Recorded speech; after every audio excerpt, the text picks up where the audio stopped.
अंधी का बेटा। एक कस्बे में एक विधवा अंधी औरत रहती थी।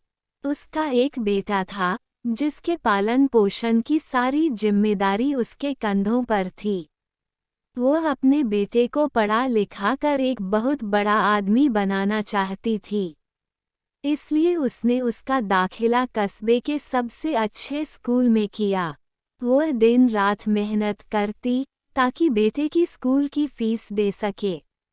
लड़के के स्कूल के बच्चे उसकी माँ के बारे में जानते थे। वे सब उसे अंधी का बेटा कहकर चिढ़ाते थे। लड़का इससे बहुत परेशान था। उसे अपनी माँ पर शर्म आने लगी थी। वो उसके साथ कहीं भी आने जाने से कतराने लगा था। जब लड़का बड़ा हुआ, तो उसकी शहर में अच्छी नौकरी लग गई। उसने अपनी माँ से वादा किया कि शहर में मकान लेकर वह उसे लेने आएगा। लेकिन वह शहर गया, तो फिर लौटकर वापस नहीं आया। उसकी अंधी माँ उसका इंतजार करती रह गई। लड़के की कोई खबर नहीं आई।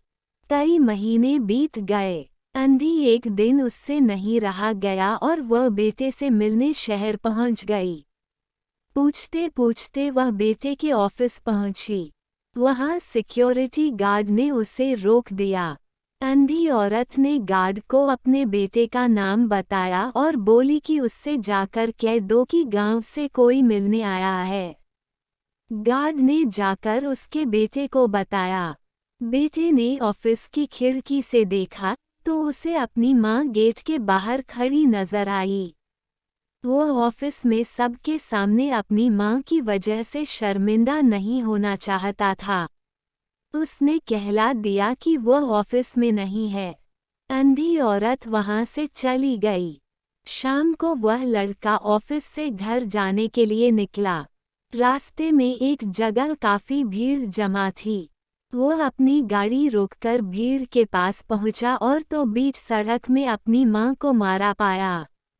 उसके हाथ में एक चिट्ठी थी, जिसमें लिखा था, बेटा, बड़े दिन हो गए थे, तेरी कोई खबर नहीं मिली। चिंता हो रही थी, इसलिए तुझसे मिलने चली आई। तू तो अब बड़ा आदमी बन गया है। तुझसे मिलना अब शायद मुझ गरीब की किस्मत में नहीं, लेकिन मैं बहुत खुश हूँ तेरे लिए।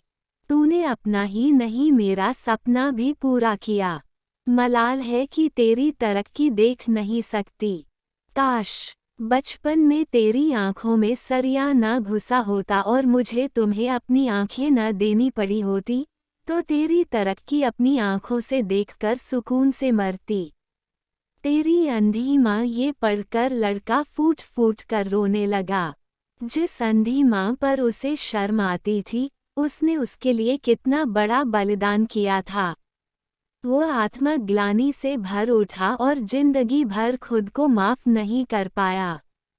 दोस्तों, माता पिता अपने बच्चों के लिए अपना सर्वस्व निछावर कर देते हैं। उनका हमेशा सम्मान करना चाहिए।